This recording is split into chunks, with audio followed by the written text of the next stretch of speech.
Rusiyadan Kiyevə sülh üçün ağır şərt, təkliflərdə torpaq iddiası və Zelenski ilə bağlı tələblər var.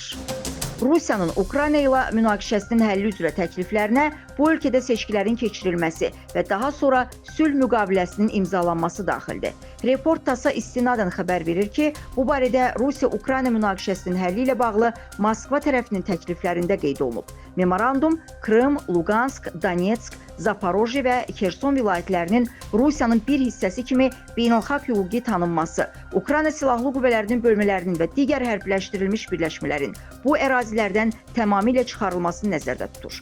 Sənədin 3-cü bölməsində Rusiya 6000 həlak olmuş hərbçinin meyidini Ukrayna tərəfinə təhvil verdikdən dərhal sonra konkret tarixlərlə atəşkəs haqqında memorandumun imzalanması və gələcək yekun sazişin imzalanması tarixinin müəyyən edilməsi yer alıb. Bundan sonra 30 günlük atəşkəs elan edilir. Sonra seçkilərin keçirilməsi, Ukrayna ərazisində dövlət orqanlarının formalaşdırılması, ardınca isə müqavilənin imzalanması gəlir. Həmçinin vurğulanır ki, Rusiya ilə Ukrayna arasında sülh müqaviləsi BMT Təhlükəsizlik Şurasının qanuni qüvvəyə malik qətnaməsi ilə təsdiq edilməlidir. Yalnız bundan sonra müqavilənin ratifikasiyası, qüvvəyə minməsi və həyata keçirilməsi gözlənilir.